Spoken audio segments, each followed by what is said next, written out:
What a matchup! And what a team, Mike. Metro PCS and the iPhone SE for $0 on a network that covers 99% of people in the U.S. Oh, impressive. Play with the best. Switch to Metro PCS and get a 32-gig iPhone SE for $0. Metro PCS. Coverage not available in some areas, plus sales tax and $10 activation fee. Claim based on talk and text. Not valid for active numbers currently on a T-Mobile network or active on Metro PCS in the past 90 days. See store for details and terms and conditions.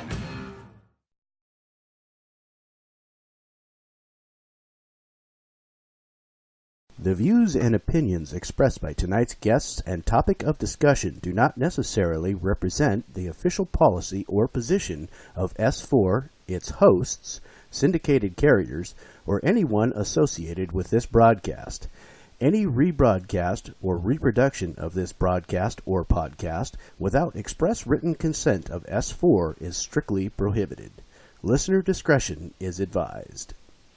Because we don't understand how life formed, it is difficult to estimate this probability. The likelihood of a complex molecule like DNA being created by random collisions of atoms in a primordial ocean is fantastically small. In an infinite universe, it would happen in some places, but they would be very far apart.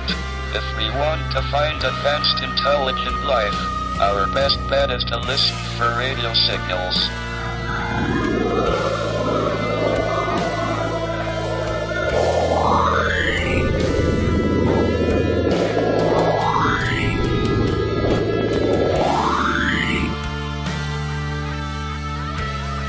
Look up to the stars and the forest that surround. Do you see them? Do you hear them? Are they there?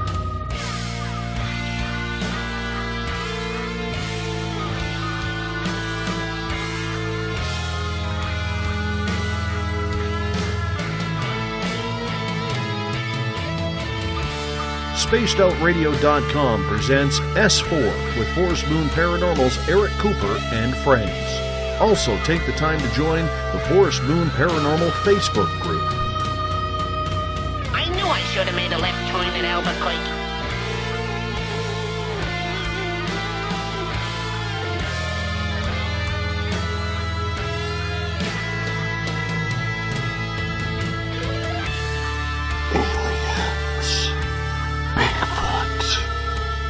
Conspiracy, Area 51, Dogman, Ghosts, Cover-Ups, UFOs.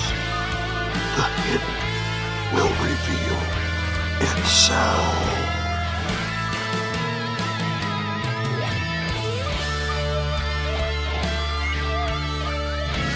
It's one small step for man, one giant leap for mankind.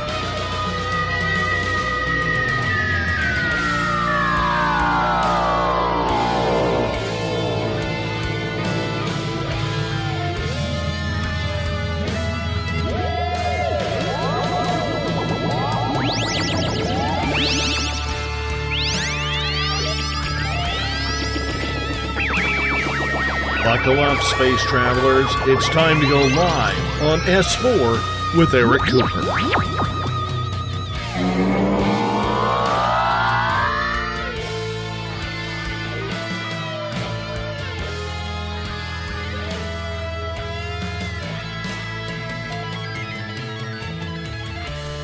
Good evening, ladies and gentlemen, and welcome to S4 with Eric Cooper, broadcasting live from the beautiful mountains of Concrete, Washington.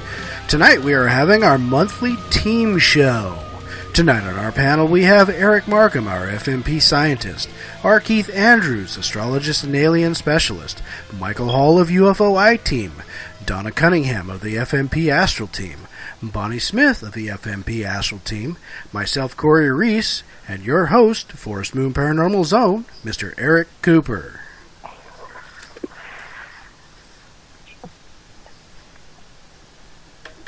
Eric? Did we lose Coop early in the show this time? No, he dropped out quick. S4, yeah, it's not S4 show unless Coop's phone drops at least once. Well, usually it waits till the end of the show, but all right. Yeah, we usually get past the first introduction. All right, I'm working on getting him back on here. Jeez, you dropped the host off. Since he is the host, right? Gotta love technology. Yeah, gotta love it. So how we doing on concrete? Well, when the phone drops right in the beginning of the show. So, as most of you know, FMP is at the concrete market. Wait, let me rephrase that. The Skagit Upriver Farmers Market, not to be misconstrued for any other markets upriver. I want to clarify that. We are the market in the middle of the swap meet. That is our market. That is the home of Forest Moon Paranormal and the only market home of Forest Moon Paranormal. I want that clarified very well. So our market is actually open every Friday, Saturday, Sunday, every weekend through the summer, all the way through October, into October. And you'll find the FMP booth there, along with many different paranormal classes that we'll be conducting. We've got a Bigfoot expedition in July. We've got the Skywatch coming in August. We have a disaster preparation fair we'll be doing in August as well. And then, of course, Paracon. You can get your Paracon tickets at www.fmparacon.com. So don't miss out. Check out the website. And, you know, it's exciting when you have the public and tourists coming through the market that we're at, and they see paranormal. And, you have the random person that will run up and say, oh, you guys are Ghostbusters. No. Hell no. I'm sorry, we don't bust ghosts. We deal with Bigfoot, we deal with aliens, UFOs, and of course the occasional spirit or entity. We're not Ghostbusters. Nothing irritates me more than hearing you call a Ghostbusters.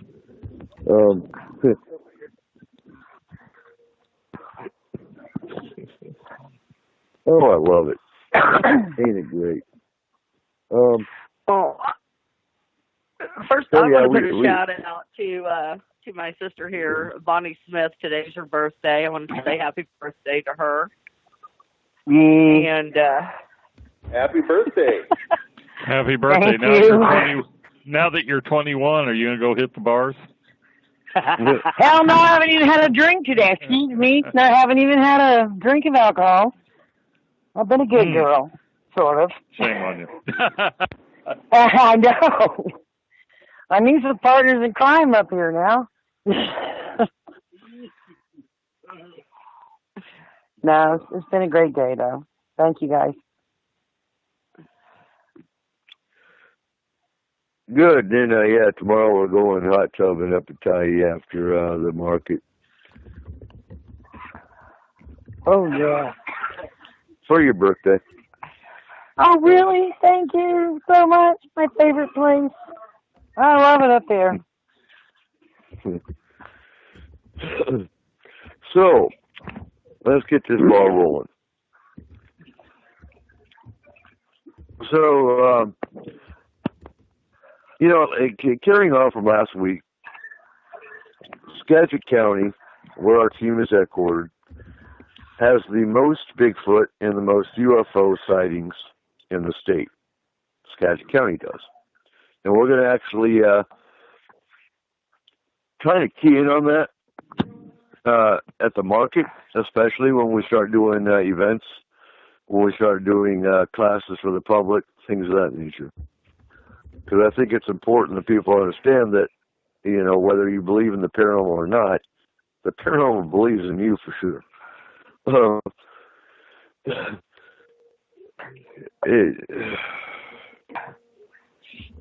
how many UFO cases have we had this month? We personally haven't had any. We were still following up on the one from Hungary, but that one went perfect, fine, no more problems. That was a successful stopping of abductions over there, and the client's doing great. We keep checking in, you know. We've got some more complicated cases, kind of like, we've got one coming in now. I've got to start a group on where it's Oklahoma, and it's like it's a family thing, but they're living on a lot of really heavily populated with spirits Native American land. It's going to be an interesting case because it's a family that's been 3 different residences affected. So I'm getting ready to start that. I've been kind of talking to her for a few days. It's actually not, the client is not the one that called me. It's about her family because of the attacks and problems they're having. I guess they're afraid to step out, but, you know, sometimes other people call us and we try to help, you know. So that's probably going to be an interesting one coming up. Well, there's also I was talking to a person at the market today that up in the exact same mountain area that I went for the Bigfoot sighting. I don't know. We need to do a lot of research on the history of concrete, on the history of upriver in general, because there were train tracks that brought Chinese in.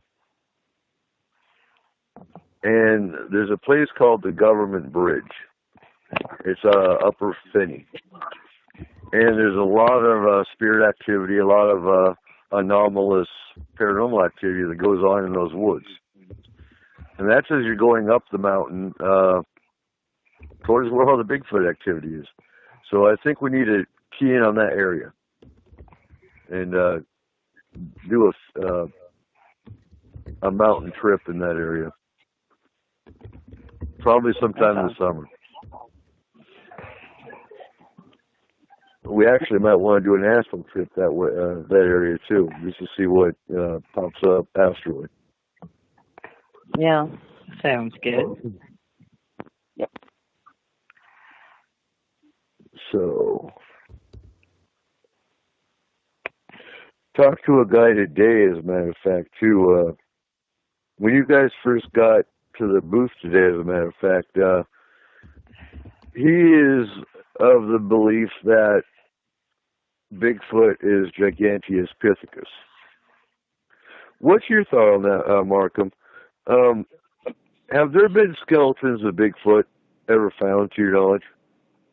Not in recent history. That's part of the problem with the whole idea of what Bigfoot is and why you still consider it a crypto is because no physical evidence in recent history has ever been, and none that we know for the last couple hundred years that we've been in this country. And right. we have descriptions out east. In the southeast, it tends to be called grass man or wild man, or like the Kentucky grass man, the Ohio grass man, Kentucky wild man, but no physical, no bones, no skin, nothing tangible that I'm aware of or that has been made public.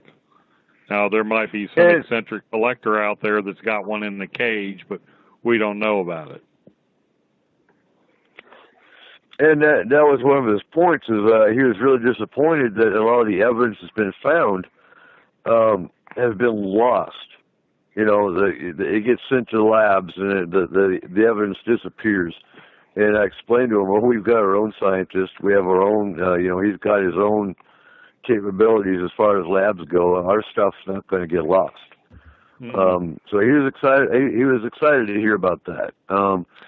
He's also heard about the 1981 case where the living or the live Bigfoot were found at Mount St. Helens. He was familiar with that case. We need to find more valid stuff like that to confirm. That seems to be an apocryphal story, though. They've done a good job of covering their tracks on that one, because you get eyewitnesses that claim to have seen more than one Sasquatch hauled out of the the aftermath of Mount St. Helens on a stretcher by government, right. Guys in camo, but there's no, they've shut it up. There's really apparently there's no validation there. Right. There were supposed to be 2 live and I think another body.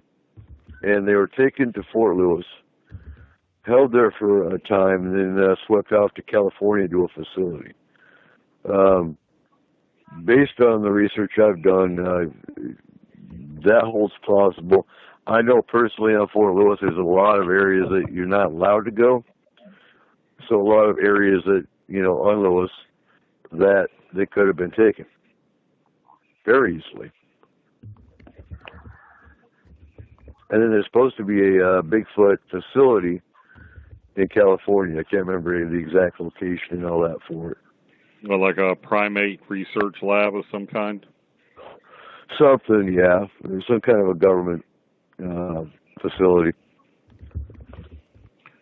I just find, one of the arguments you hear, and I'm going to kind of play devil's advocate about the remains. Mm-hmm. No one's ever found a skeleton. No one's ever found a body.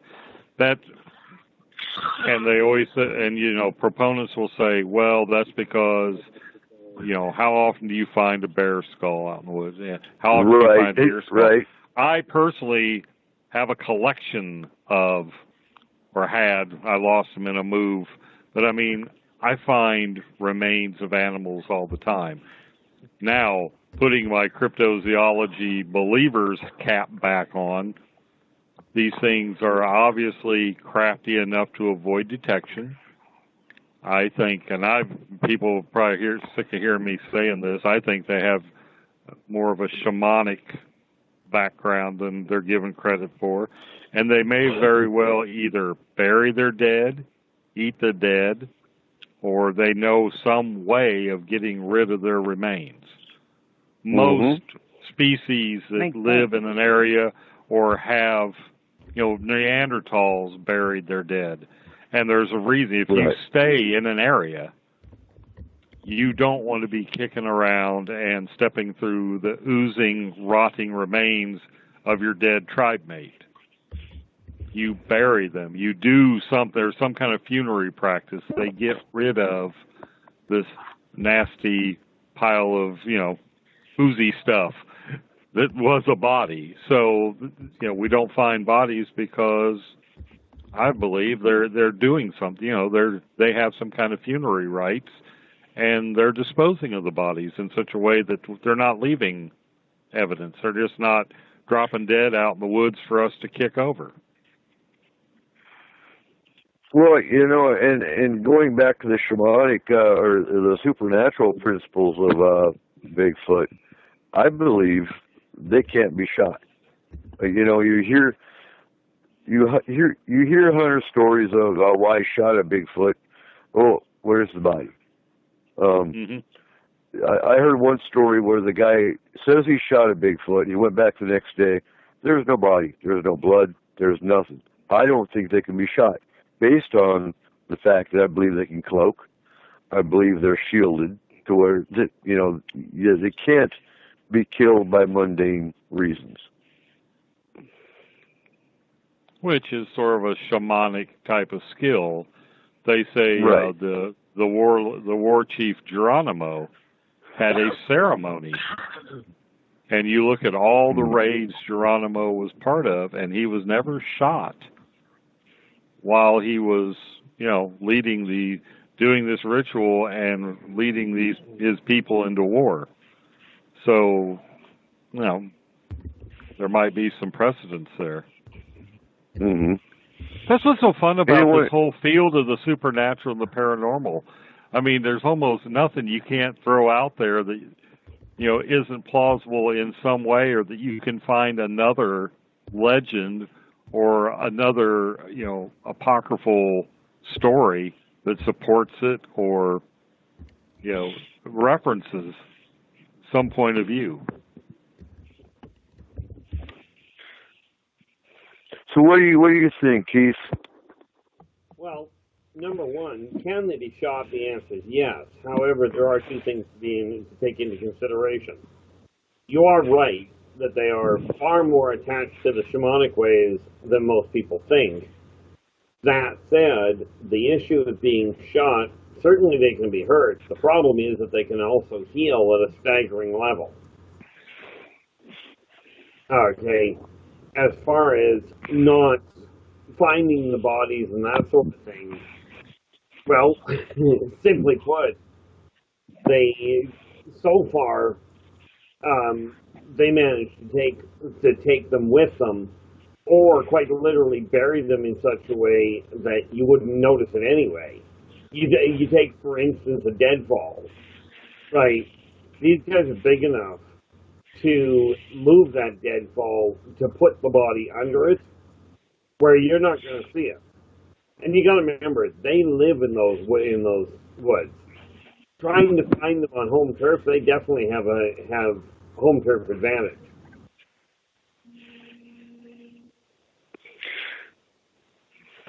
The other thing to keep in consideration is they are masters at misdirection. So home turf advantage. You talking Bigfoot as actually being from the planet Earth? Yep. Okay.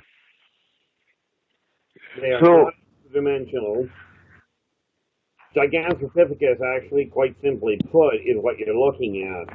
But what people did was they misunderstood just exactly how advanced it was. So, Michael, carrying on from last week, we have the highest number of Bigfoot per capita in Skagit County. And I think I'd have to go into Snohomish County as well, because of the fact that you've got, I can't remember the name of the mountain, but Upper Finney that goes across into Darrington. Why would that be? Why do you think we have the most Bigfoot? You know, it very possibly could be that we've got more population, you know, in this neck of the woods compared to the Olympic Peninsula.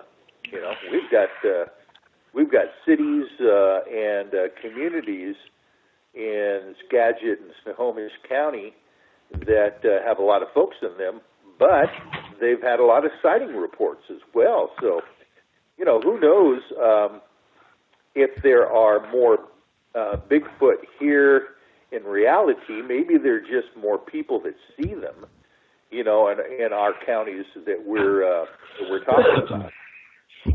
It's very interesting. You know, and we brought up, as far as the UFOs go, we brought up the mineral content, the silver mines, the gold mines, and it's very plausible that a lot of the UFOs are here in this region due to the mineral content and the nature of the, you know, topography. I want to jump for a second because, you know, we have a missing person in the North Cascades up here. Now, I've seen a lot of missing persons reports. I've been in search and rescue. I've done a lot of these cases. This is the first time in this area that I've ever heard of a federal investigator from the Forest Service involved in a missing person. Have you guys heard about that one? No, yeah, I've seen the post. He's been gone, what, about a week now? Yeah. He left, he was last seen at this campsite. He did a selfie, I guess, and that's the last anybody's seen of him. He was at Colonial Park, or Colonial Campground. And now there's a federal investigator. Why? I mean, you know, I hear federal investigator involvement, I think of David Paulides. Right. Why else? 411. Right. You know, and they had search and rescue up there. They still haven't found this guy, to my knowledge. And that's right here in our backyard. literally about, what would you say, Corey, about 20 miles east. Which campground did you say it was? That's Colonial. It's up by Ross Lake, or Diablo Lake. It's a little further than that, but yeah, I mean, it's not that far from us, really, when it comes down to it.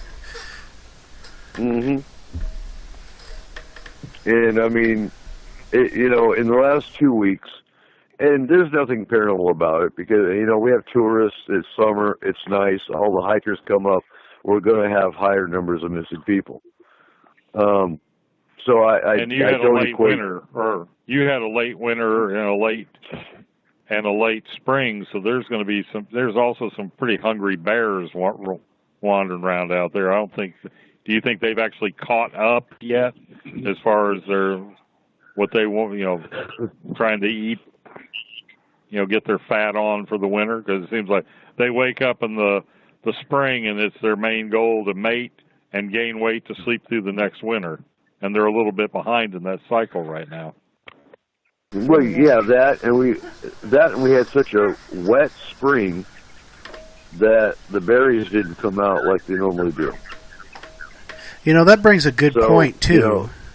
When you're talking about Bigfoot and never finding bodies and stuff, too, as well, is that, people seem to forget about there's a lot of factors that come in play that, let's say, one other Bigfoot didn't drag off a body of one of their own to bury it somewhere. Let's say one did get left behind. Do you realize it can take less than a week for there not even be a trace of bone between the animals and the environment?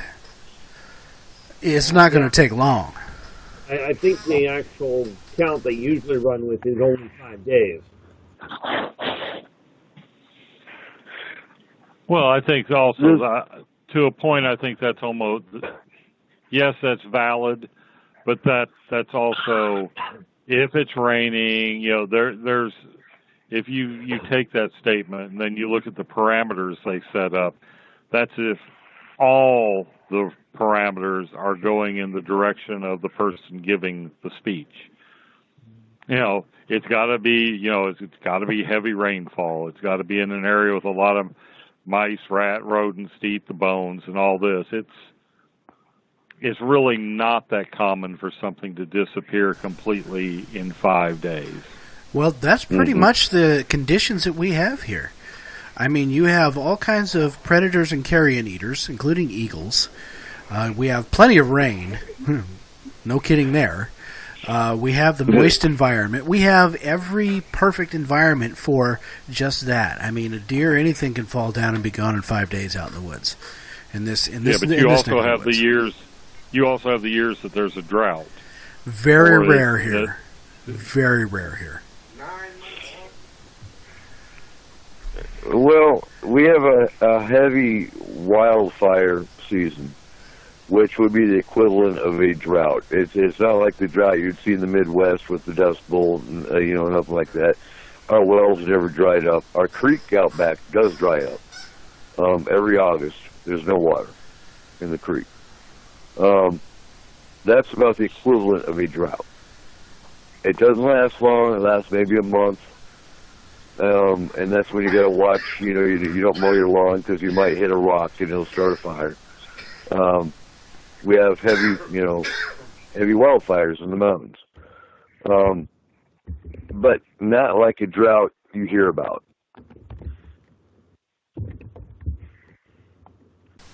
No, and even when we have, drought conditions here, as you would consider it, the animal predation and the carrion eaters are still quite prevalent. I mean, we have a very, very, very high population of bald eagles, which will eat pretty much anything, living or dead. Along with hawks, osprey, all different types of that type of predator, carrion eater type bird, as well as coyotes, bears, cougars.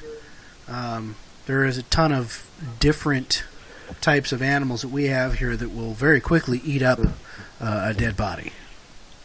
Something I've always wondered, though, when you get an area where it's burning, do you ever have an uptick in sightings because the Sasquatches are trying to get away from the fire. Because some of these fires, my understanding is they happen in areas that people can't get into. You know, it's a lightning strike, so it's not arson. It's a lightning strike that caused a forest fire in an area where it's so dense that who knows what's in there. Well, and that's what happened actually in New Halem, 2 years ago, I believe it was now. They couldn't get to it because it was so far up. And, and that's one I haven't been able to track. Is there an uprise in Bigfoot sightings due to the fires? I don't know.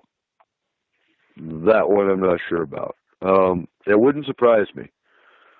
But there's enough wilderness that man has not been in up here as well that they could have run into. That's one of those things we got to watch. Right. Maybe set up next time they're during forest fire season, maybe set up a reporting line or something. Yeah, we're going to get the cranks, but still, first you'd have to have to be legit. You'd have to have it going year round and track whether it got. It might be worth looking into sometime because, well, if I was ever sitting on the fence, that's about whether the creature existed or not. Hearing the wood knock going up the trail next to Coop's house last summer during my birthday, it was like, okay, I've heard of that before, and now I've actually heard it. So, yeah, right, and that was right in my backyard, literally. Yeah, literally. and I can tell you right now, since FMP's had a booth in the market, and it's been, 3 weeks now, we've actually had locals come up going, "What are you guys based out of?" We're like, "Concrete? Seriously? You guys have been here the whole time?" We're like, yeah, we've been here since 2012. We've Concrete. Had 2 Paracons and Garrett. Right. So, I mean, and it baffles me every time because we're not, I guess we're loudest on social media. Now that we're actually getting out in the public eye, we've got magnets on the truck doors, we've got, postcards up on billboards. The word's getting out. And no, we're not Ghostbusters. We actually deal with Bigfoot sightings, UFO reports, alien abductions, the whole gamut. We're unique on that regard because 90% of your teams out there only deal with hauntings. So, a lot of the public are actually a lot more encouraged because up here in this area, I would say, and correct me if I'm wrong, I'd say about probably 6 to 7 out of 10 people that have lived up here for any significant amount of time have probably had some kind of a Bigfoot, at least, encounter. And then below that is UFO. I'd say at least 1 in 10. That's pretty good numbers. We had a couple come to the booth that talked about theirs, didn't we, Eric? I know one gentleman was talking to me one day about an experience he had once they realized that we, what we are. So I think 1 or maybe 2 have came while I was there and mentioned the fact that they had encounters with Bigfoot or what they believed to be Bigfoot. Mm-hmm. I mean, we have a lot of loggers up here. You won't find the loggers talking about it so much. Even, loggers will kind of scowl at you and go, "No, I haven't seen nothing." But according to Larry, every deputy that's worked up here has had at least 1 encounter. And, coming from law enforcement, I haven't had a chance to talk to any of the deputies up here yet. One of these days I will. The times I do talk to the deputies has something to do with, suspicious vehicles or some kind of other report that we're dealing with. And I don't even think about the paranormal on those ones. So one of these days I'm going to stop the deputy and ask him. and give them a card.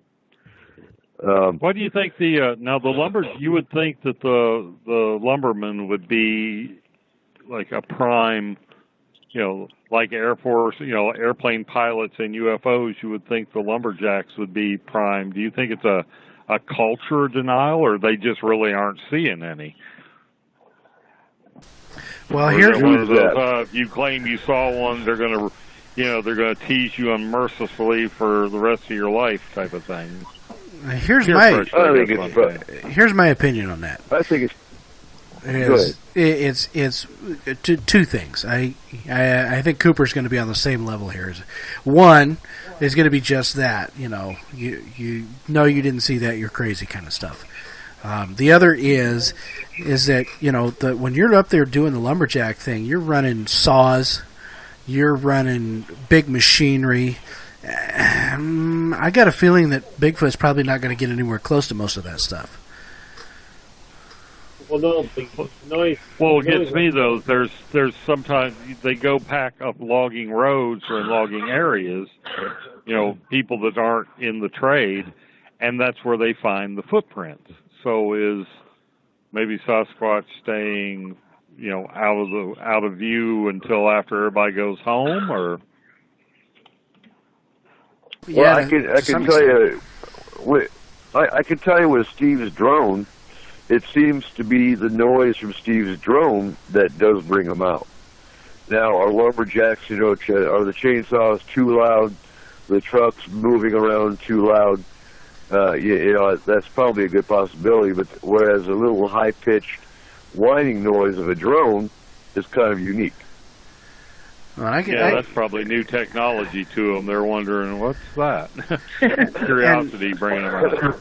And I can tell you, as a guy who was a saw mechanic for a long time, is that a lot of those saws that are for those guys out in the woods, they're hopped up a bit, man. They've got dual ports and stuff on those exhausts. They're loud, and I mean loud. Right. And let's face it, they'll chase somebody that doesn't want to be found.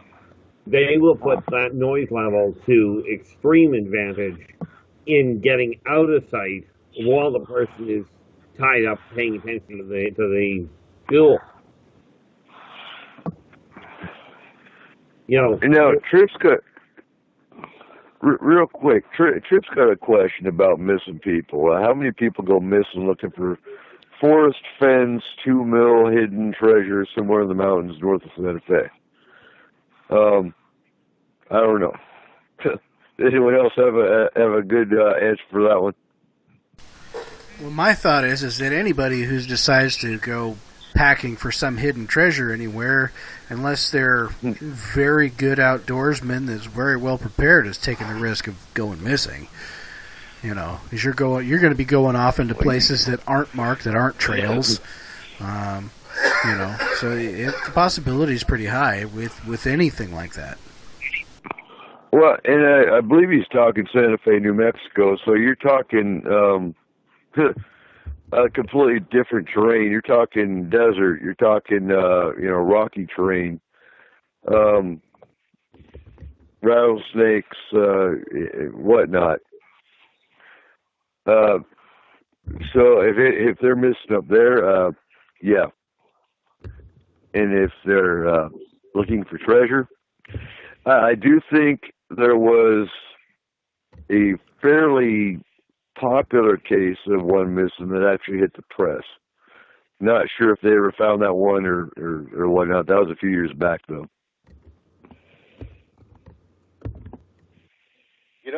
You guys, there's another aspect of the non-reporting by the Forest Service workers is the fact that, if they're going to see something like that and report it, obviously that's going to throw a real big kink in the company's ability to work that particular forest area. If there's considered a endangered species, Bigfoot, cryptid in that area, they're not going to be able to work that thing and make any money. So obviously they're probably admonished. If they ever saw anything, they're not going to say anything, or else they're going to get fired.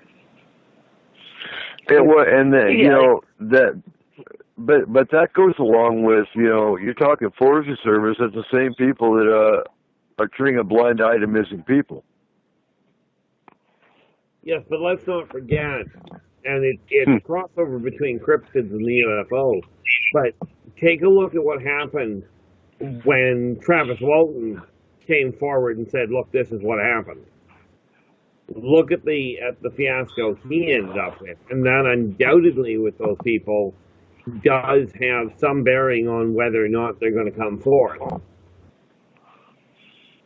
Yeah, definitely.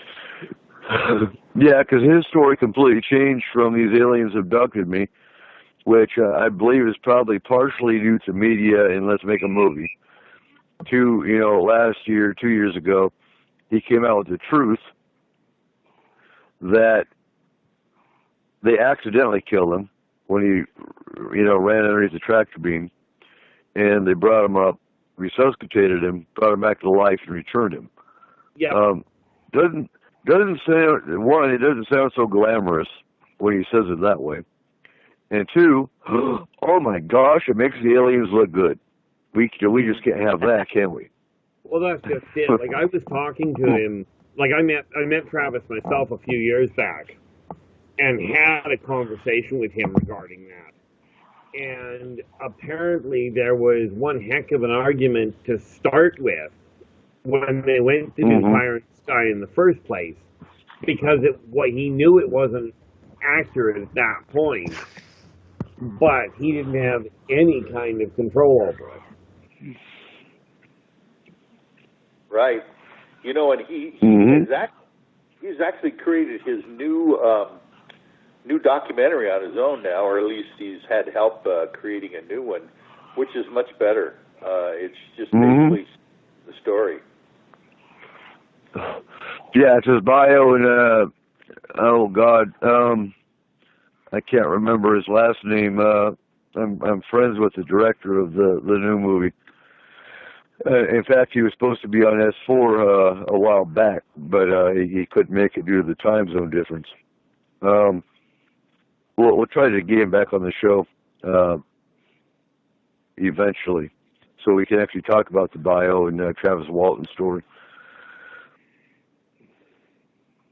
Yeah, because you sit down and talk to them one-on-one, it's a very different story than what Fire in the Sky was. Exactly. And, you know... Well, those show adaptations always, like, I heard that one of the guys that was actually part of the group that The Men That Stare at Goats was written about. Right. And he was upset with the treatment of the subject because they basically made a comedy out of it. But you know, at least some of the facts got out there, is the way he looked at it. He said, you know, sometimes the truth just doesn't make an entertaining movie. See, here's the thing. Like, I was handed a Hollywood contract to actually tell about my life story and what had gone down.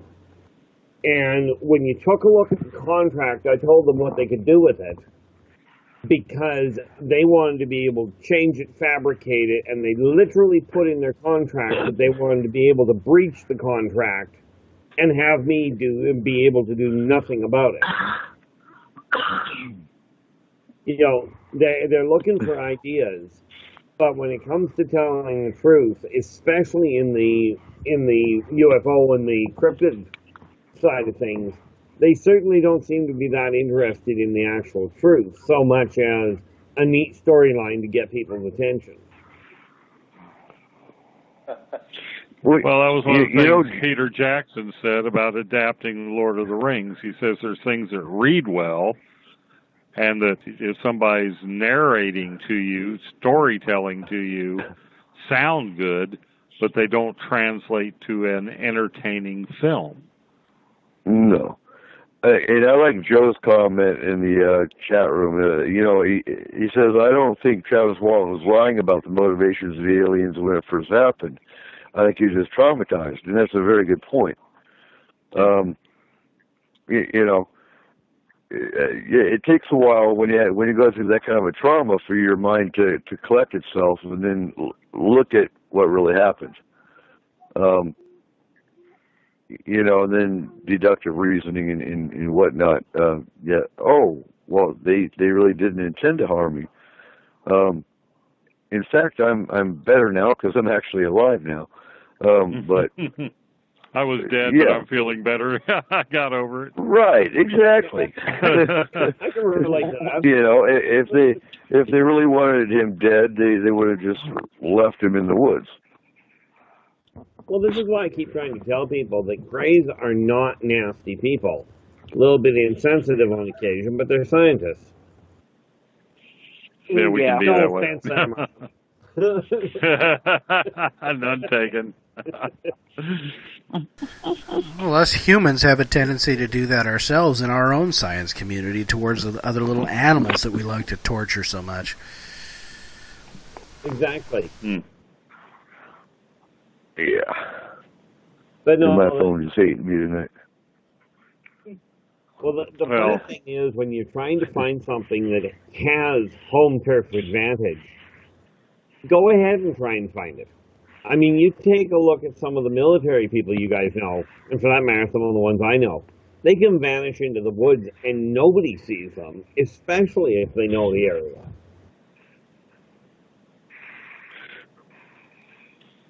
Now, getting into cases real quick. We've had some, I've actually gotten a lot more phone calls for cases versus, normally.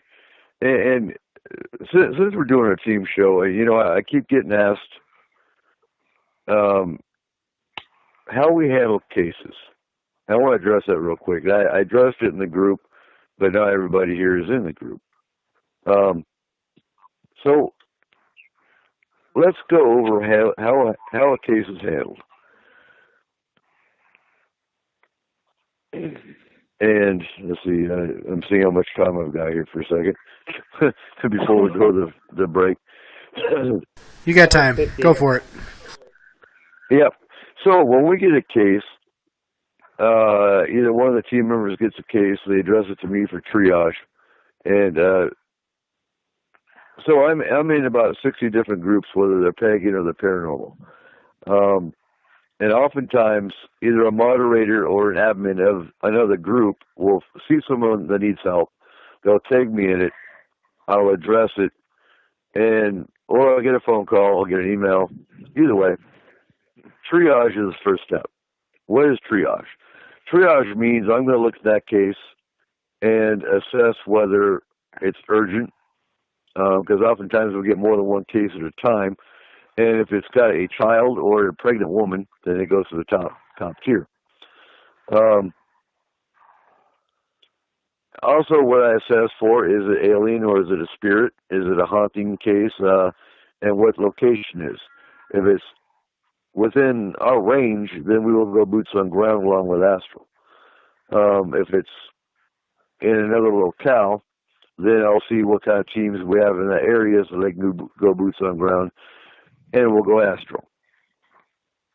The common denominator is damn near every case is going to be an astral involvement. Then I will make contact with the client and pull in the astral team at the same time. Astral team will take over, handle whatever needs to be handled, and then it goes to aftercare. Astral team will pull out. Aftercare, along with our therapist, Francie, will handle it, and that's a wrap. That wraps up the case. That's how we handle cases in a nutshell. We have two different forms that we use. One is for general paranormal. The other one is straight UFO alien abduction. And so that's another reason we do triage, to assess which form they need to fill out. Am I missing anything? No. No, sounds pretty right to me. That was the quick, summed up version. The description I gave in the group was a little bit longer. But yeah, that pretty much sums it up. Yeah. And, for anyone that's listening on KSVU or hasn't heard of FMP, Forest Moon Paranormal, we do have two scientists. You're listening to one of them, Eric Markham. Our other one is Karen. She's over in where Michael is, in Glacier, and she is our meteorological scientist, or atmospheric scientist.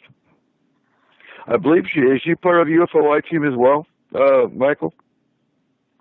You know, she is tangentially, but she is also one of the main witnesses in our pitch pilot episode for the unscripted reality TV show that we're working on for the UFO I-Team. Matter of fact, you guys are not going to believe this. I'm up here in Glacier, house sitting a cabin, which is just maybe 100 yards down the road from Karen's cabin. Now, have you seen any of the orbs that she sees all the time? And for listeners that know her as Orb Lady, that's Karen. She is known as the Orb Lady. Yeah. Matter of fact, I have told her, I've texted her, and since we don't have cell phone coverage up here, at least she can text me. And I said, if you see anything tonight, no matter how late it is, since I'm going to be up till 2 in the morning anyway, let me know, because I want to go down there and find out. She actually takes photographs of these things pretty much, on a weekly basis. Yeah, I want to see some more pictures. And these aren't, for the listeners, you hear about orbs, and these aren't orbs that just show up in pictures. These are actual physical, with the bare eye kind of orbs. And that's what makes them very unique, because you can look at pictures of orbs all day long, and you can kind of tell, oh, that's dust particles, or that's just an insect, or whatever. These are actual orbs that you can see with the naked eye. Yeah, which certainly adds a whole new dimension to the thing. Yeah, exactly. It's not just a picture. She'll be walking and she'll turn around. Something will tell her to turn around. She'll turn around and there's orbs following her, which is, well, why would they call her the Orb Lady? And they call her the Orb Whisperer nowadays too. Yeah. But you're right. She is a highly qualified scientist herself. Many years in the field, and so when she says that she's experiencing this phenomena, she has a lot more credibility than most folks out here. Oh yeah, she's a scientist that used to work for NASA, and she used to work for Boeing. So you take someone in the science field that's worked for some pretty high up there governmental agencies, lends a lot more credibility. Yeah, and she also has a meteorology degree as well. That's a difficult degree to get. Right. And on that too, it'd be like 1 o'clock in the morning, and she'll send me a message. Hey, I'm seeing some lights over Mount Baker. She's on the other side of Baker from us here at FMP headquarters, and she'll ask if I can see the lights on our side of the mountain, and I'll run outside, and I can either clarify, yes, I can see them, or no, I don't see them on this side, so they got to be behind the mountain or behind a cloud. Yeah. That's fantastic. You can triangulate like that. We ought to get some other person on the in between you two guys to see if we can get some kind of a triangulation. Right. And Joe's in the chat room saying scientists rule. And I believe Joe is actually a geologist. All right. Which is, we need Joe over here in concrete. I got some other work for him to do. And on that note, we're close enough. Let's go to break, Corey. Yeah, I can do that. That's not a problem. Go right into that there. Hold on. When we come back from break, we will continue our monthly team show, where our panelists will bring a variety of topics to the table for us to discuss. Tonight on our panel, we have Eric Markham, our FMP scientist, R. Keith Andrews, astrologist and alien specialist, Michael Hall of UFO I-Team, Donna Cunningham of FMP Astral Team, Bonnie Smith of the FMP Astral Team, myself, Corey Reese, and Eric Cooper of Forest Moon Paranormal. Join us every Saturday night at midnight Pacific Standard Time. You can find us on Spreaker.com, SpacedOutRadio.com, and The Fringe FM. And for you local listeners, you can catch our shows on KSVU 90.1 on your FM dial, Saturdays, 10 to midnight. Check out Spaced Out Radio with Dave Scott Monday through Friday, Spaced Out Weekend, which is now changing as Joe Roop has left Spaced Out Radio. And Saturdays, we'll have Tessa Nicole Thomas Peterson. That's all 9 p.m. Pacific Standard Time. Also, check out The Fringe FM with shows like Lighting the Void with Joe Roop and a plethora of other good shows. Ladies and gentlemen, we will be right back. Hi there, this is Dave Scott from Spaced Out Radio, and I want you to come on a nightly journey. Starting at 9 p.m. Pacific, midnight Eastern, every Monday through Friday, you can come hang out with me and the other space travelers. We have it all from Carl the Alien bouncing on by to those misfit gnomes causing havoc. It's 3 hours of fun and entertainment on those topics the mainstream really doesn't want to touch. Come get all paranormal with us at SpacedOutRadio.com, and together, my friends, along with our resident guitar god Bumblefoot, we own the night. Become more intimate and interactive with Spaced Out Radio. Join our Space Travelers Club with your new membership. For $5 a month, we'll provide you with special access to the website, monthly prize draws from books to psychic readings, along with monthly newsletter, private interviews, and more. Sign up today to be part of Spaced Out Radio's experience. Looking for a place to advertise at a very reasonable cost? Look no further than Spaced Out Radio. SpacedOutRadio.com has an advertising tab that you can click to check out our daily, weekly, and monthly packages to play on the radio, or our website including social media. From commercial spots to banners, we have it all. Check out our competitive pricing today. This is Eric Markham, news editor for the Spaced Out Radio's The Encounter Online. We have put together a great team of writers and journalists from all over the world to bring you top-quality paranormal stories, from alien encounters to the latest conspiracies. You won't find any of that fake news here. True stories and top-notch reporting as we look to bring these experiences to the mainstream. The Encounter Online, only at SpacedOutRadio.com. Do you want to know the truth? Do UFOs exist? Are aliens real? Are the governments hiding the biggest secret in history? We're UFO seekers, and we're on a hunt for the truth. Subscribe to our YouTube channel and follow along with us as we journey across the United States, visiting UFO hotspots and alien hotspots, trying to document the UFO phenomenon. Catch us on Spaced Out Radio every third Monday of the month as we discuss Area 51, UFOs, and more. And also, don't forget to subscribe to us on YouTube. Have you had an experience you can't explain? Would you like someone you can trust to look into it? We have just the place. The SOR Sightlines Report is the place for you to find answers. Whether it's Bigfoot, UFOs, Dogman, ghosts, aliens, or anything strange, the Sightlines Report will get you connected with one of our expert researchers to find out what's going on. All of your personal information is kept 100% confidential. The SOR Sightlines Report, a place for you to find the answers you need. Only at SpacedOutRadio.com. Welcome to Spaced Out Saturdays with me, Dave Cruz from Beyond the Strange. Our weekly feature on SpacedOutRadio.com will take you around the world discussing everything from the paranormal to the latest conspiracies from the top guests in their fields. We won't leave any story uncovered. Spaced Out Saturdays at SpacedOutRadio.com starting 9 p.m. Pacific, midnight Eastern. You hear footsteps in the empty room above you. A rocking chair begins rocking by itself. Don't be afraid of the things that go bump in the night. Reach for Spirit Storybox, the iPhone app the Huffington Post UK called the only ghost hunting app you will ever need.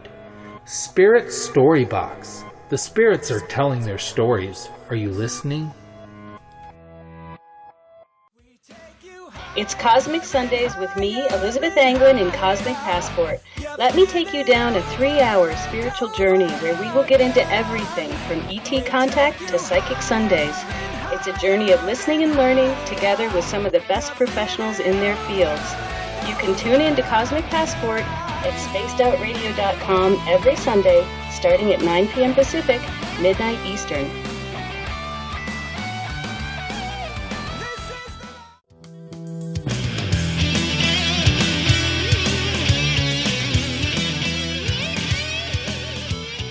The views and opinions expressed on tonight's show by tonight's hosts and guests are not necessarily those of Spaced Out Radio, Spaced Out Saturdays, Spaced Out Sundays, or SpacedOutRadio.com. Listener discretion is advised. And now back for hour number 2, we have Corey Ruiz, Eric Cooper from Forest Moon Paranormal, and S4. You can find Forest Moon Paranormal on Facebook. And for more information on S4, visit spacedoutradio.com. And now, here's Eric Cooper and Corey Ruiz.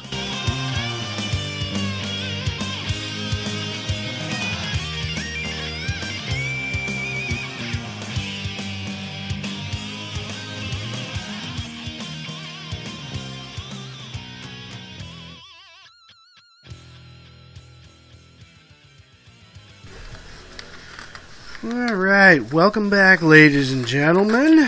For those of you just joining us tonight, we are having our monthly team show. On our panel, we have Eric Markham, R. Keith Andrews, Michael Hall, Donna Cunningham, and Bonnie Smith. Welcome back, everyone. Well, thanks for having us. Woohoo, do we have Markham back? I don't think he's back yet. He had to make a quick run, so he'll be right back, though. Yeah. All right. So let's talk, as they're talking in the chat room, they're tired of hearing about psychics and UFOs, but I'm about to talk about UFOs. So hopefully I don't disappoint y'all. But UFOs is what we talk about a lot on this show. And more from a case perspective, though, than, well, do UFOs really exist? No, you think? Yeah, I think we can safely say yeah. Right. And so, the more FMP gets out into the public eye, the more we're going to hear about what's going on. A few months ago, I was walking through the swap meet before we even got to the market, and I went to one of the stands, and the woman at the stand told me, "Did you hear about those lights in the sky in Rockport?" I was like, "Really? Seriously?" Yeah, I'll hear about FMP in the Concrete Group all the time. If you hear about lights if you hear about lights in the sky, or you have a Bigfoot sighting, why don't you all contact us? Those are the things we do. That's what we're here for. But yeah, it gets frustrating when, not everybody's on social media, and I do get that. Hopefully, now that we're on terrestrial radio with KSVU, some of them know who to call or, contact. And now that we're at the market, we're getting more out into the public. And that's how you get, the word out that we're here to help people. We're here to take care of problems. We're here to find answers, things of that nature.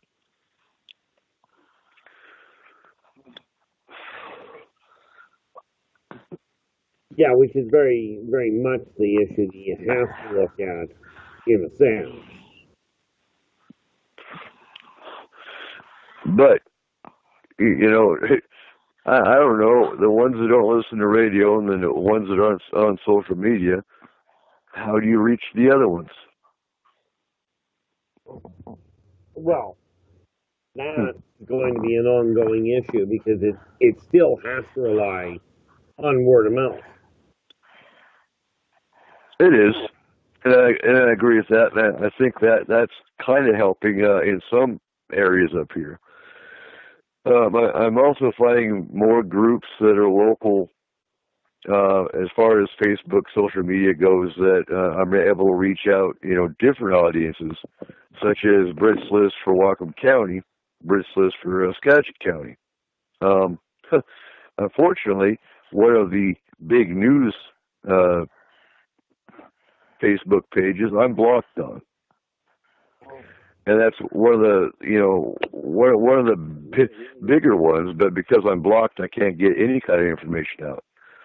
Which is why I'm always bugging the team. Hey, will you guys go share this on this site? And one of these days they might get blocked too because that particular site doesn't like FMP because we're real. We're a real team. I got called out of one this week. We're mad because they got kicked out. Right. We're one of the real teams out there. We don't follow TV. We don't, follow entertainment. This is entertaining for us. It's reality. And that's the bottom line.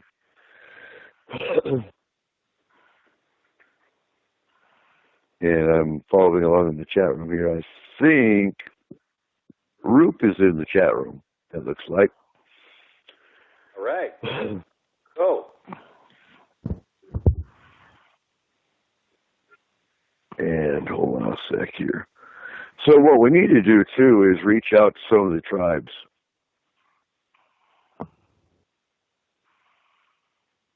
Yeah, because I've seen some real entertaining insights. Yeah.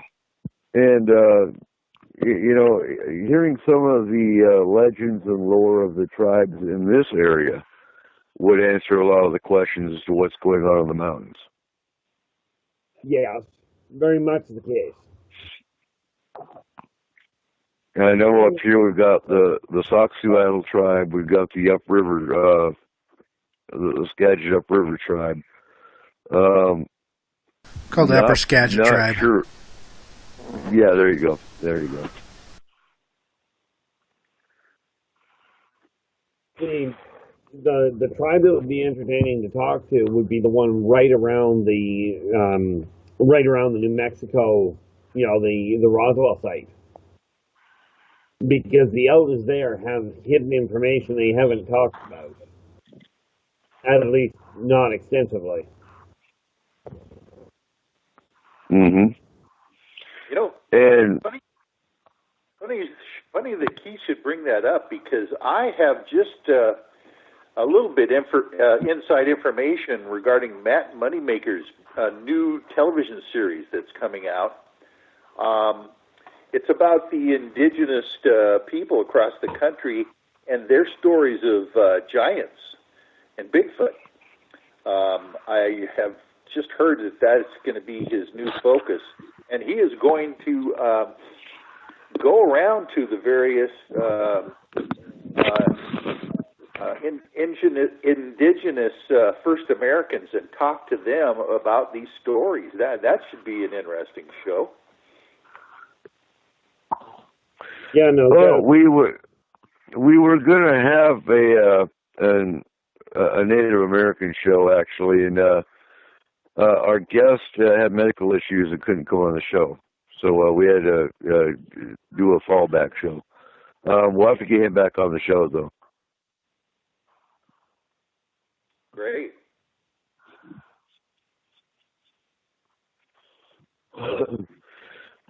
So, and this is going to come as news to Corey, but I've been thinking it costs too much money for us to have a booth at the Skagit County Fair, so I think we're going to put most of our energy into the market and cover a lot more topics and do a lot more local events and that kind of thing. How does that sound? What's it cost again to get into the fair? It costs $295. God, it is a bit much. I tell you what, though, man, we'd get a lot more people seeing us if we were, though. I mean, that's that's thousands of people. For the weekend, or is for that the week? Well, it's for the week, I think.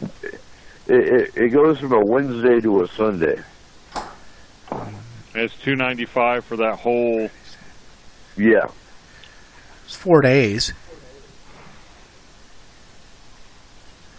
How long do you have to make application for that? Well, it's in August. I'm not sure if that price goes up or if, the $295 was the early bird. I'd have to look again. And what really sucks is it's a commercial rate. They don't do a nonprofit rate. Okay. Don't make a final decision on that. Right now I'm kind of underwater, but I still pledged you guys $1,500, and if I have to sell a testicle or a kidney, I'm going to come up with it. So don't. Oh my! So don't count. Don't be selling the testicles. You might need them. Yeah, don't count the fare out yet. Because if worse comes to worse, I got a $3,000 guitar. I'm sure I can pawn for $295. Oh. Well, no, you know what, Joe? We could actually sell pony sticks at the fair. No, that's not how much it costs to get into the fair. That's how much it costs to actually have a booth in the fair. And if we had that kind of a booth in the fair for Forest Moon Paranormal, we could actually get a lot more information out, as well as push Paracon, as well as push events that we do, training, recruit new membership. Get a boatload of flyers made and stuff like that. I'm thinking a lot of just Paracon. I mean, you start getting the word out there. That's a lot of people comes through that fair, man. If they see the fact that there's Paracon coming in September. And don't quote me, but I think it's like 14,000 a day people that go through there. Exactly. If you had just half of that saw you and saw Paracon, you know what I'm saying here? Yeah, let's make that. I'll make that a priority. I'm a little upside down right now with everything that's been going on. Let me. I'm sure somehow I can come up with that $295 and just take that off the $1,500 I pledged. So plan on that. Find out what the deadlines are and let me know. So I can do that. So I don't put it off till tomorrow until it's too late. The National Procrastinators meeting has been rescheduled for next week. You might want to schedule a time for people to man the booth as well, so we can get full coverage. Yeah, we've got enough team members here. Just chain Donna and Bonnie to the bench. We are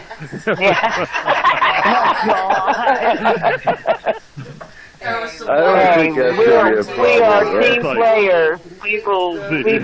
We are team players. See you, Lady Sunday. Never mind, I won't bring that up in here.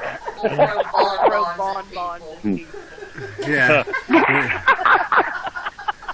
We've got enough team members here. I'm sure we can make it. We can get it covered. I think we can figure it out. No, it'll work just fine. Because between the market that we run booth at and then the fair, that's the only two booths we'll have to worry about. And the market's only Friday, Saturday, Sunday, so we'd be able to run Wednesday, Thursday. Well, fair, and then the fair is big enough. I think we could skip that the market for one weekend. I'm thinking the market's small potatoes compared to the fair. I would say to the fair, concentrate on the fair, and chances are people aren't going to be hanging out at the market if the fair's open anyway, or very few. And a lot of your vendors are probably going to want to be out at the fair too. So yeah, the vendors at the market, it's a farmer's market. They don't go to the county fair. The county fair they don't have that kind of.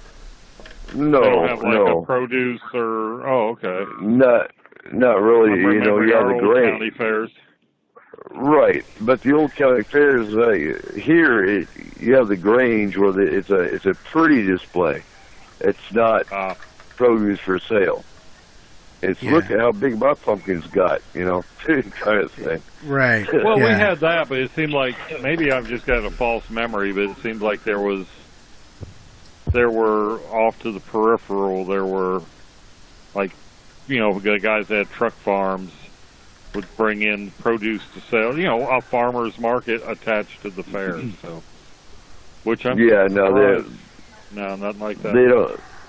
You know, and I remember the fair as a kid because I showed a cow at the fair, and I pretty much lived at the fair when I was showing.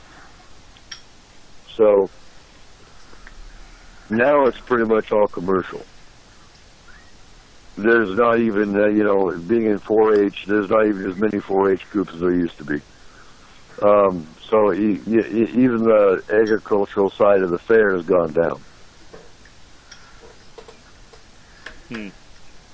Yeah, I mean, we do have vendors for, you know, produce and stuff like that up here at the market. That's kind of the whole purpose of it up here. But, yeah, you really don't see a ton of that anymore down at, you know, the fair. You see a lot of people showing animals, and, you know, there's some 4-H stuff, and, of course, they have the carnival and everything, but, you know, it's not a lot of produce and stuff. Last time I was at the fair here in Forsyth County, a downpour, and I mean, you know, proverbial, oh my God, where's Noah, and the ark downpour hit. And when I was in one of the sheds where they had chickens, there were people in there that probably had never seen a chicken with feathers on it in their life. It's like, well, where's the styrofoam and plastics usually? You could just tell there was people in there that just, what the hell? What are these creatures? That's funny.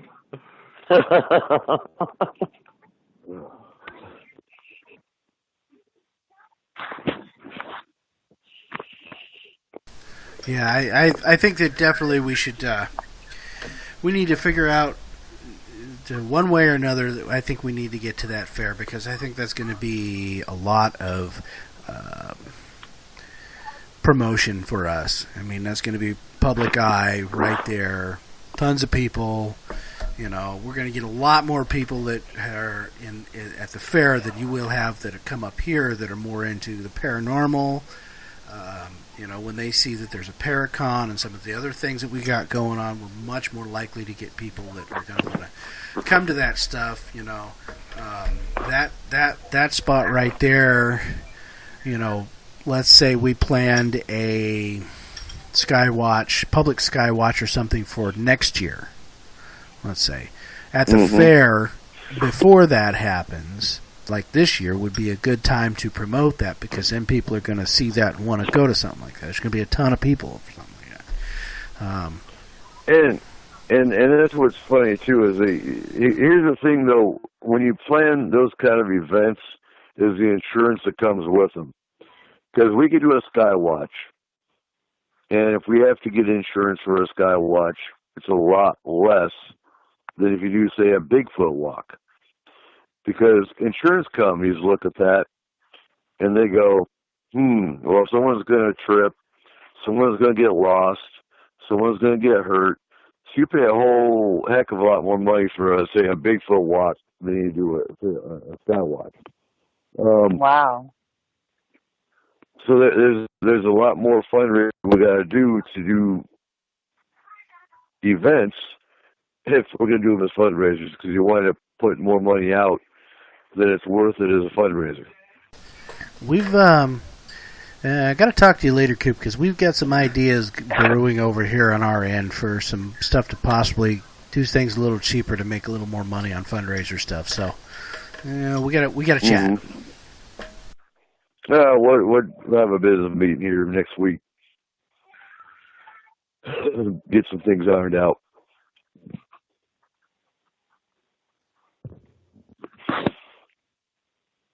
Let's see. Yeah, me and Roop, actually, Joe Roop found a good site for T-shirts because you put your design out, and then the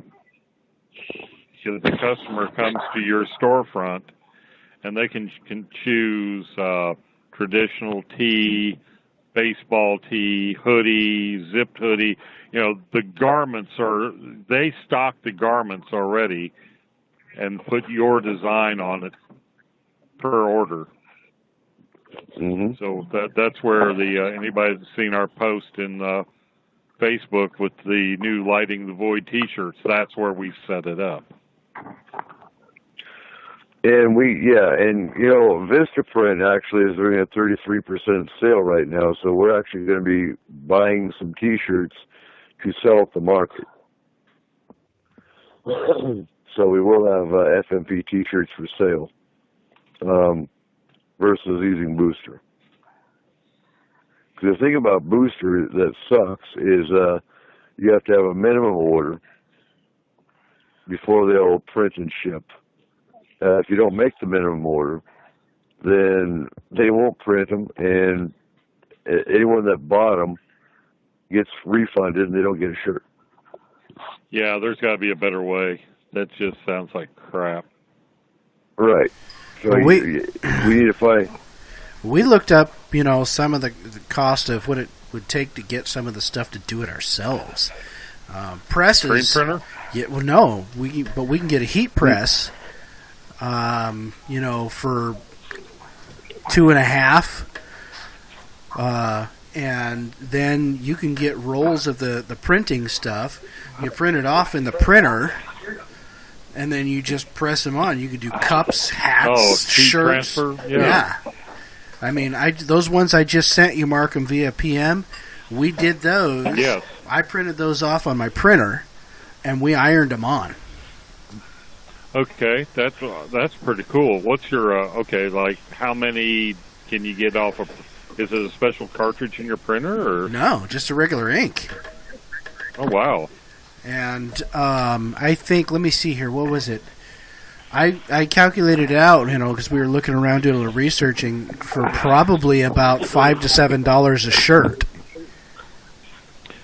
Well, I got a lead in on somebody in the local area that used to sell, pretty much custom T-shirts forever, and was set up at a local flea market that's getting out of the business, and they have this very nice professional grade silk screen set up they're wanting to sell. Okay, like how much? So I was looking at that. No, he's an older guy, well, me as a 55-year-old, and I'm saying older guy, so you figure he's 80. Yeah. Older, yeah. I keep moving that bar further and further up when it comes to older. But don't we all? Every year it gets pushed up about 10 years. No, but he's kind of waffling on it, but I think his son tells me he's pretty much can't do it anymore, so I may be able to get a hell of a bargain on that thing, and then it'll just do,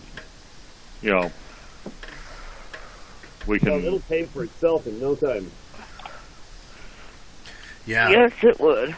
I mean, heck, even if we can just do the heat transfer ones, that would be good enough to start with. And then if you were able to hook up with a screen printer like that, then we'd be set pretty well.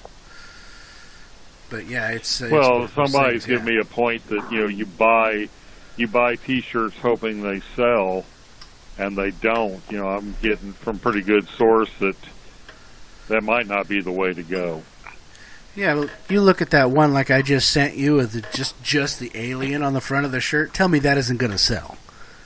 I think that, I don't know. I think at the fair, I think it would. Or at Paracon. Because people Paracon or fair, I think it would. I think having the transfers available, even if you didn't have the shirts, because the shirts are the expensive part.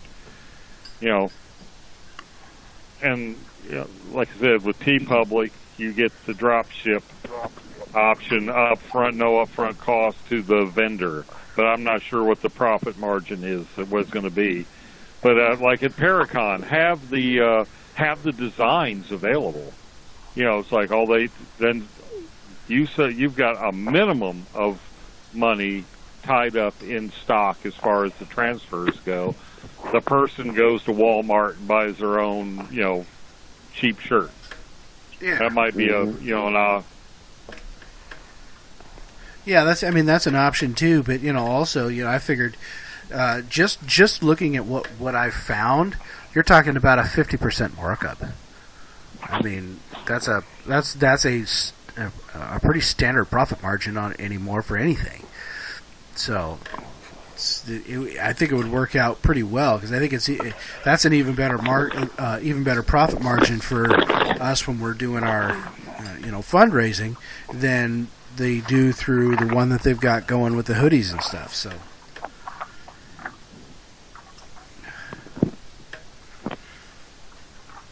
Hello. Yeah. Yeah, it's like one of those. I think we're all thinking at the same time. Give our thinking caps on. Oh, goodness. Yeah, and the other things we're looking at is keychains, mugs, hats, whatnot. The more promo material you got, the more people are going to buy, and the more the name gets out there. Now, the press that we were looking at will do hats, cups, plates, and shirts. Plates? Yeah. No kidding. We could do plates if we wanted to. Hey, Billy, can you hand me the Forest Moon Paranormal steak off that plate over there? Yeah. Oh. I want an FMP serving platter. There you go. So taking the barbecues, throw the hot dogs on it.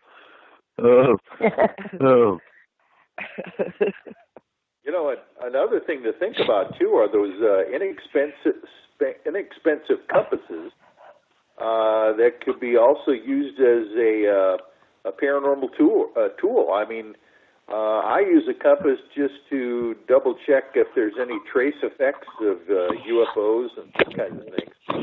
They're real inexpensive and they work great. Yeah. I'm reading Trippin's comment. Ouija boards, free future customers. Yeah, no. Please. We get enough of those. Really. Right. All right. So John's taking off. We're starting to lose people in the chat room. So sleep well, everyone. We got 30 minutes to go. And that's always about this time of night that a few people, it's just a little late for them, so, but they can always catch it, in the archives, so it's all recorded there. You can always go back and listen to what was the last part that you missed it's okay. Not a problem. We understand. It's late for me, I'm telling you that right now. All right. And, next month is our 2-year anniversary for S4, and I'm looking forward to that show. Markham's going to be here, and we'll have a live, obviously live anniversary show. And, when we started S4 2 years ago, almost 2 years now, never thought it would last as long, never thought it would have a fairly large listener base. Just did it, as I do it now, to discuss various paranormal topics and get the word out. And, tear topics apart. Either prove or disprove. And that's the goal. I want to take a second here, and I want to put a little bit of a shout out here to Joe Roop, who's in the chat room at the moment. He's been a big promoter of us. He's been putting our shows out there on the fringe. We're very, very thankful for the fact that he's doing that. As he said there in the chat room, that the fringe does replays during free-for-alls, so, we'll be out there too. And thank you, Joe. Outstanding. Yeah, and never thought we'd be on networks. Never thought we'd be on terrestrial radio. We just did it to do it. Started with Blog Talk, went to Spreaker. So, yeah, growth is good. Growth means you're going to get the word out. You're going to find people, that need the help. And that's the bottom line. Hey, I've got kind of heard something, and I just want to run it through you guys because the Astral team's on board. What about doing banishing rituals before you astral travel? That, if you do it wrong, can create some interesting side effects for sure. Who's if you're used to that kind of thing? Well, yeah, it really depends on what you're dealing with before you go to doing a banishing on something. It's always best to have the knowledge of what's there before you go to doing something like that. Well, I mean, it's like in some esoteric practices, there's this just general negative,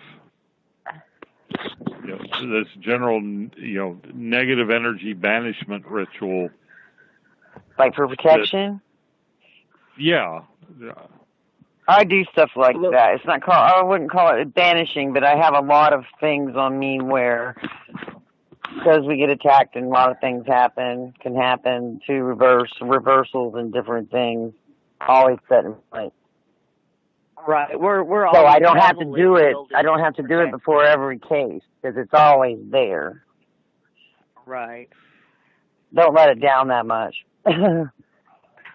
On top of that, we don't want to go in and banish anything that's there because we're going in there because, we're educating as well. We want to know what's there because if we run into it again, then we've got that knowledge. But if we go in and have everything banished before we get there, then we're not learning anything else and we're not actually able to really help the client because we're not able to tell them exactly what's going on.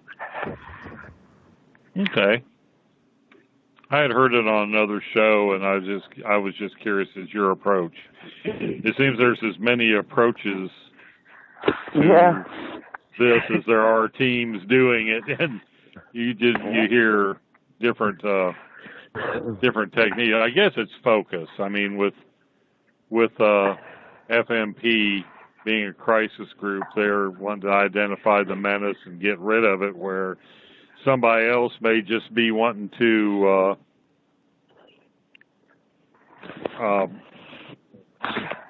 just get rid of it to start with. Yeah, they don't want to go in and have to do what we do, which is go in and go into a combat situation and make sure of what's happening. But like I said, Sis and I and everybody else on our team is heavily, protected and shielded, so we're not really too concerned about us. But, we want to make sure that there's not something specific about a client that is drawing it. And if you go in and do a banishment, then you kind of lose that trail. And we want to make sure of what we're doing when we get there. You want to actually see it where, like Robert Bruce, he's a big expert in astral travel, talked about banishing and invoking rituals before he even does the travel. No, well, but the thing you got to remember too is what we do. You don't always have to remove what's there. Right. First, you want to identify and figure out if it's a friendly or oftentimes you'll find the spirits don't even know they're dead, and that's where mediation comes in. We don't need to do a banishing if it's just someone that passed and doesn't know they're dead. Once you passed on and you're scaring the dogs and the kids, and they go, oh well, darn, I didn't know that, and then you can go into the mediation process with the client that they're not going to scare the dogs and the kids no more. Are you okay living with it? That's mediation. And you know, if you don't, if you don't know, sorry. but if you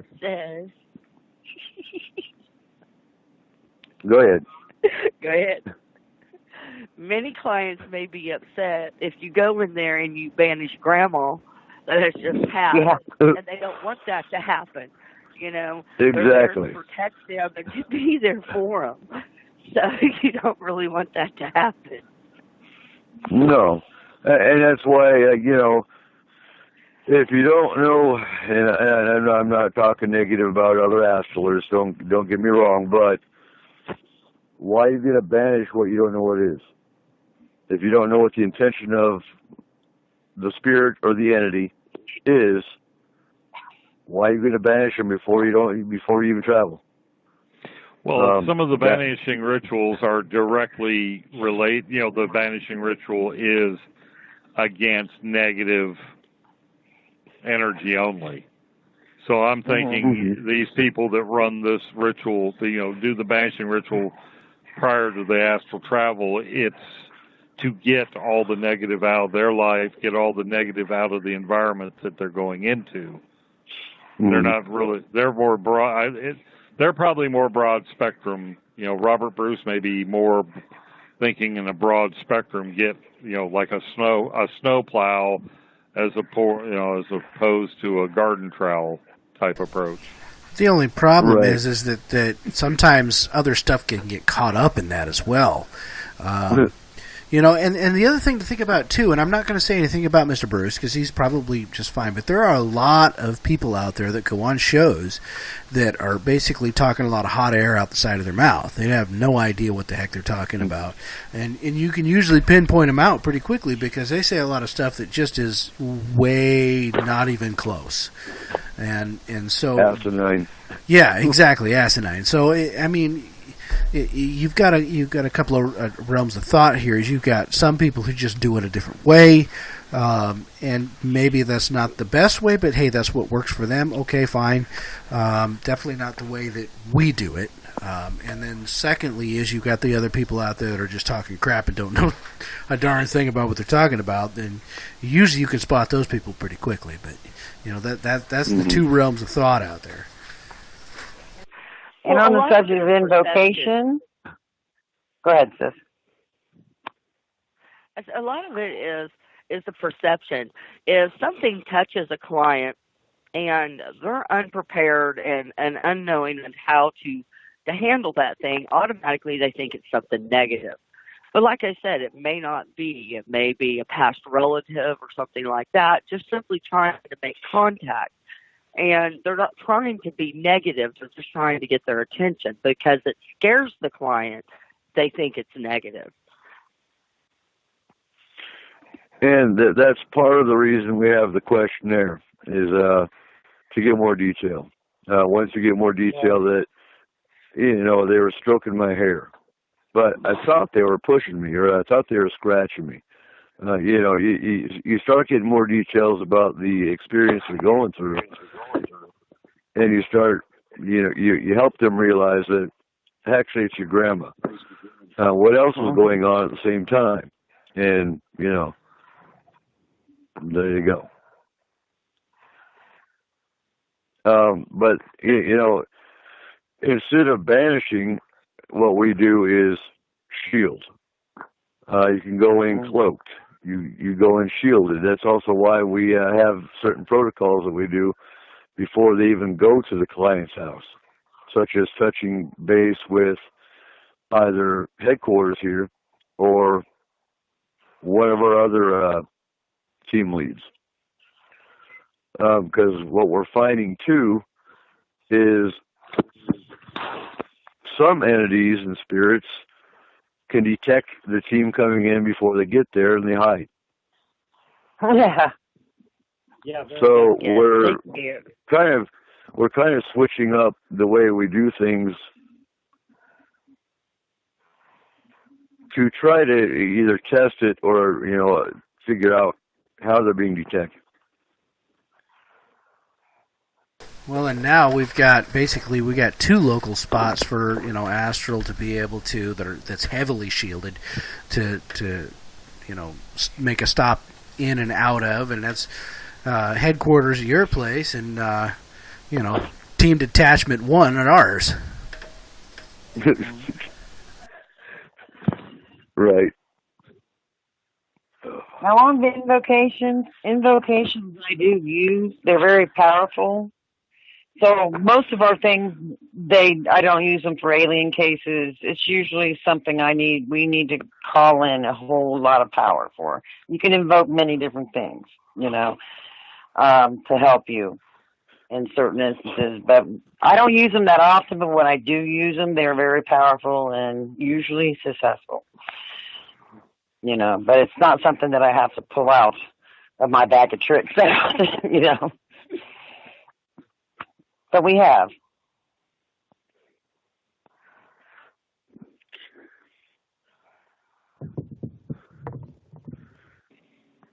Now, what we haven't seen a whole lot of lately, which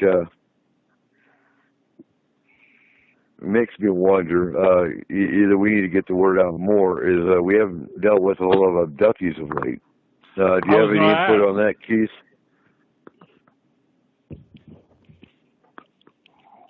Somebody wake up Keith. Yeah, Hey, still awake, Keith? Oh, yeah. I haven't even had a heart attack today, just flat leg. So are abductions on the decline, or are people just going back into hiding again? For the most part, I think you'll find that people are going back into hiding.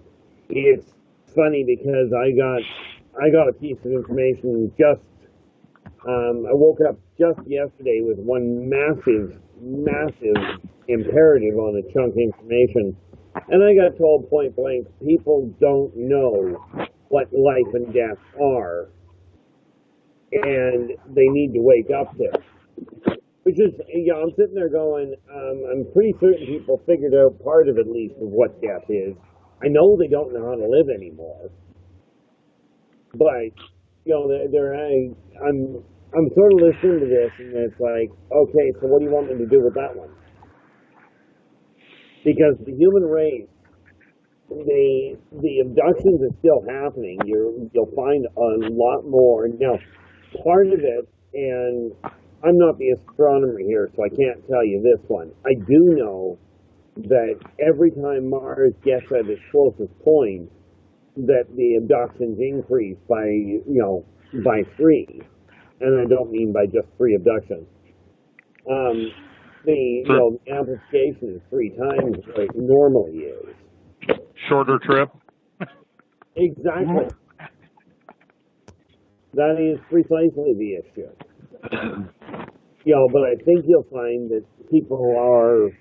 It's funny because the novelty, it's almost like people don't want to have, now that it's becoming more acknowledged by the government and by the normal media, if you will.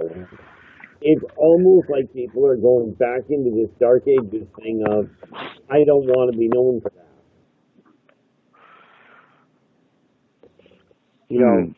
Seems to be part of the problem. Okay. Yeah, there does seem to be a stigma to it. I mean, it's just an unavoidable.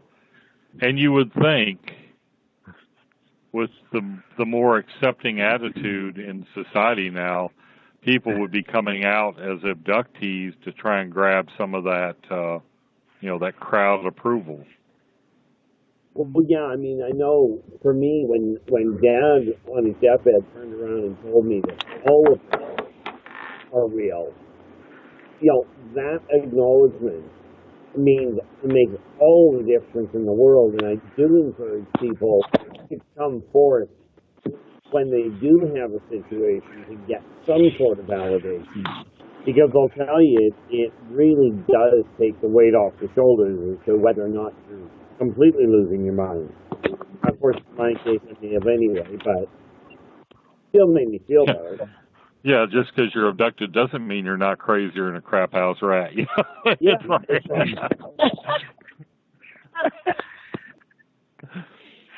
Well, and and that's usually also doesn't matter what the paranormal issue is. That's usually the first comment out of the client's mouth is you're going to think I'm crazy. True. Well, yeah, well, it's almost run it by ingrained. Yeah. Oh, if you only knew. Yeah, I mean, yes. we're ingrained. I mean, how often do you see that phrase or any kind of paranormal TV, any kind of, even dramas that weren't necessarily paranormal? Maybe just a cop show or, you're going to think I'm crazy, but has got to be one of the top 10 phrases written into scripts of all kinds. Right. I remember I thought myself was crazy because of it. So, well, it is hard when you don't know or have people to help you deal with it. Well, and you're raised to believe a certain way, and you're like, everything's just turned on its end, and you're like, how could this all be true when I was told this? It's like, oh boy, it's hard for a lot of people. Here's the thing I was told. Here's the thing I was told from a number of different shrinks is, if you're asking, am I going crazy? The answer is no, because if you were going crazy, you wouldn't know to ask. That's good. That makes me feel better, Keith. A little bit. That was one of Ray Bradbury's greatest little short stories. Humans arrived on Mars. Well, everybody on Mars was a psychomancer or something. Anyway, they locked the Earth astronauts up in a mental asylum because they were judged, well, you're just crazy because you won't come out of this delusion. And because they could make them, the native Martians could do this stuff or make themselves appear anything they wanted. But, and these guys, no, we're really from Earth. Oh, no, you're just Martians. They're delusional. But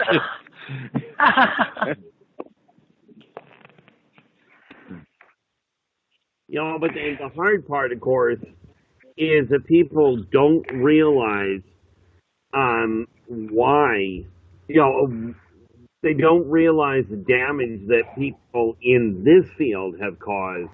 When you go to somebody that claims, and I realize, let's face it, S4 doesn't do this, neither does SOR, but, the sad reality is that so many people in this field, you go to them and they say, oh, I really believe in UFOs, or I really believe in ghosts.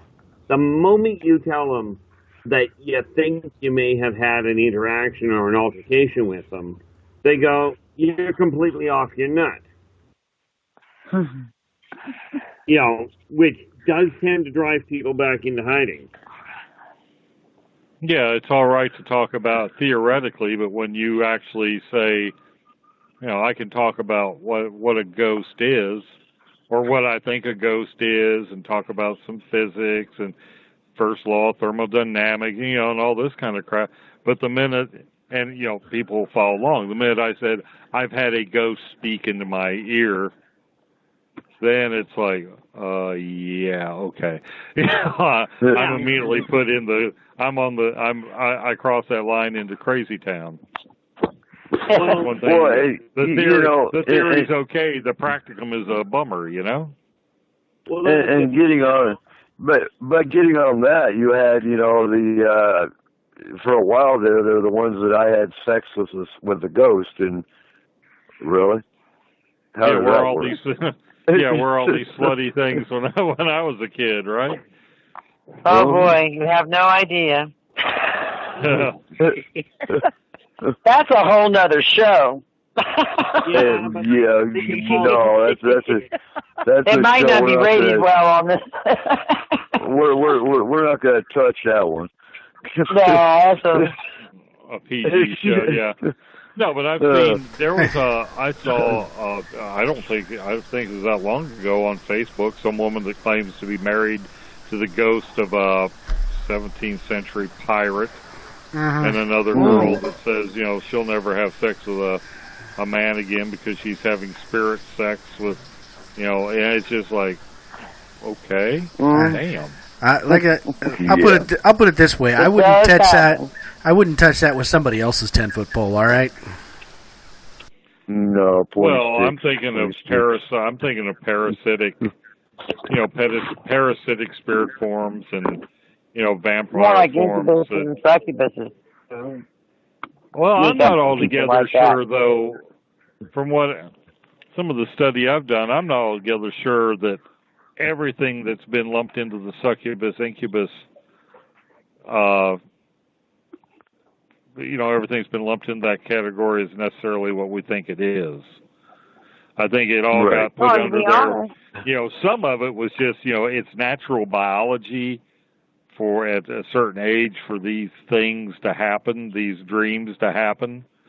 And in order to keep from getting flogged by the priest, it had to be, you had to come up with a supernatural reason that this happened. So, I think there's a lot of mythic overlay over what these creatures are, like old hag syndrome. I've had that state. God, it was just on the tip of my tongue till I tried to say it. But that where you feel like there's somebody sitting on your chest, the hypnagogic state. I've had that, but usually when I've worked really, really, really hard at an assembly line plant job, and something about it threw my sleep pattern off, and I'd have that. My body was trying to be awake when it normally is, but I was too tired to come fully awake. So I think there's a lot to do. A lot of these states, we didn't know about hormones. We didn't know about natural body rhythms. So supernatural explanations were, brought to the fore. It's like, oh, there's a spirit called a succubus that's visiting you in the night. Well, if that's the case, why is she leaving the mess behind? Why is it? I'm thinking. Think about it, as in a serious sense. If that's what that creature or that entity is surviving on, it's like going to the restaurant, leaving the food on the plate. So there's the natural hormonal nocturnal emissions being explained as a succubus. The evidence doesn't really stack up. And then the old hag syndrome, they didn't know what a hypnagogic state was. Probably within the last 100 years. I doubt if it's even been that in the lexicon that recently, or that long ago. I'm thinking probably in the last 30, 40 years that the hypnagogic state was discovered. I think it had to be CAT scans and MRIs to come up with that. So of course it was an old hag. The old hag sitting on your chest is why you couldn't move, couldn't breathe, and you had that disjointed feeling there's someone else in the room. So there are certifiable, validated things that mimic, if you will, or cause the same symptoms as the legendary, the succubus, the incubus, the night hag. True. Yeah. We're coming down to the last 8 minutes of the show. I want to hit abductions again for a second. And I want to pull Michael in, hold on, yeah. Michael or Keith, actually. So abductions seem to be on the decline, but you don't see a drop in UFO sightings. Why? Are we being observed more without the abduction side? I don't get the feeling the abductions are fading, in all fairness. But one thing is for certain, they are analyzing the data they've already pulled in and watching to see just exactly how this next couple of months floats with regards to what the geopolitical scenario is going to play out on Earth. Because from a societal evolutionary standpoint, it's extremely exciting for the xenosociologists. Yeah, needless to And say, you know, no, go ahead. Finish what you're saying. well, for the people that don't know what that is, that's the off-worlders that are studying, you know, what they call a non-standard civilization. Since they're not human, the humans become the Xenos. Right. They right. become the aliens. And Michael, would you agree or disagree that UFOs are on the rise, or staying about the same, based on the reports you've seen? You know, I get the feeling that ever since the New York Times article in December, people are feeling more comfortable to tell their sighting stories, and I think maybe that could count for some of the rise in sightings that we are hearing about. It's very, of course, Peter Davenport tells me that he only gets a report from a very, very small percentage of the sightings that actually happen. So maybe we've got a double-edged sword going here, where people are feeling more comfortable to report them, and that might be the actual cause of the rise in sighting reports. And that could be, and Renee's bringing up the point that it seems the mutilations are down too, or not being reported. And when it comes to the mutilations, I think some of them are alien, I think some of them are government. And if it's government, they're not going to be reported. You know, with the day and age we live in now, there's a lot more secrecy, and a lot more is being hushed up. And didn't the mutilations basically kind of stop around the early 90s? I mean, it seems like most of that just kind of quit right there. Yes and no. You will find an occasional report, not like you used to from the 70s or the 60s to about the 90s. Yeah, you saw about the peak of them. But every once in a while, you will, you know, one report will slip on through. Does that mean they're down, or does that mean they're just being hushed up, better? I don't know. Yeah, and that's where it becomes a little bit of a question as far as, you know, that side of it goes.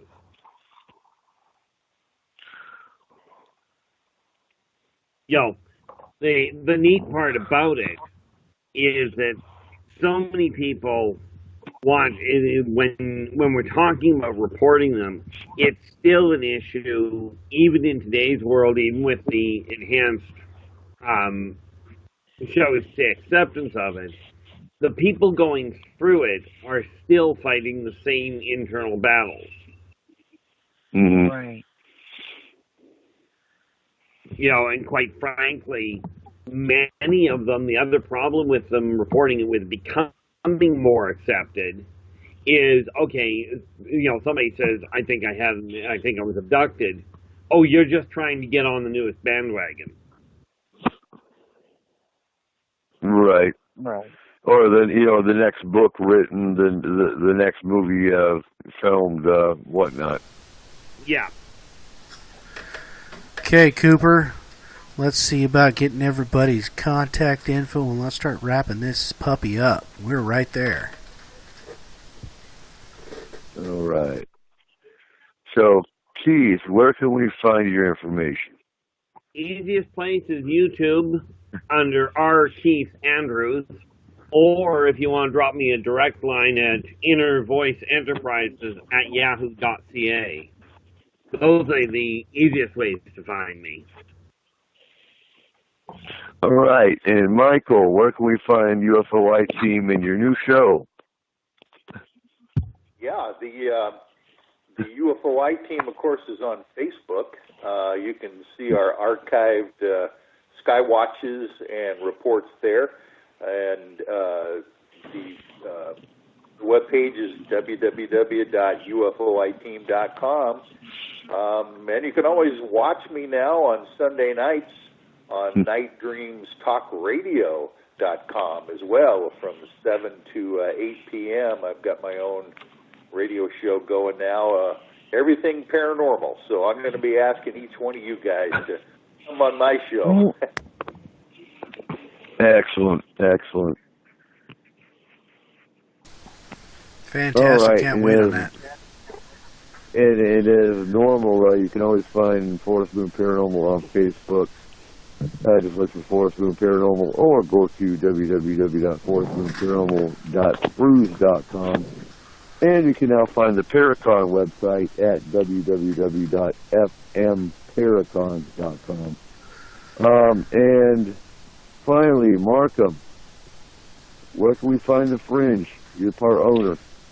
Yeah, you can find the Fringe at thefringe.fm. And you'll see our homepage, our featured hosts, our featured broadcasts, and a listen icon, a chat, our schedule and our news, all laid out really well. Joe's got a very nicely designed website for us. Excellent. All right. Thanks, everyone, for being on the show tonight. As usual, a great team show. And Corey, take us home. Okay.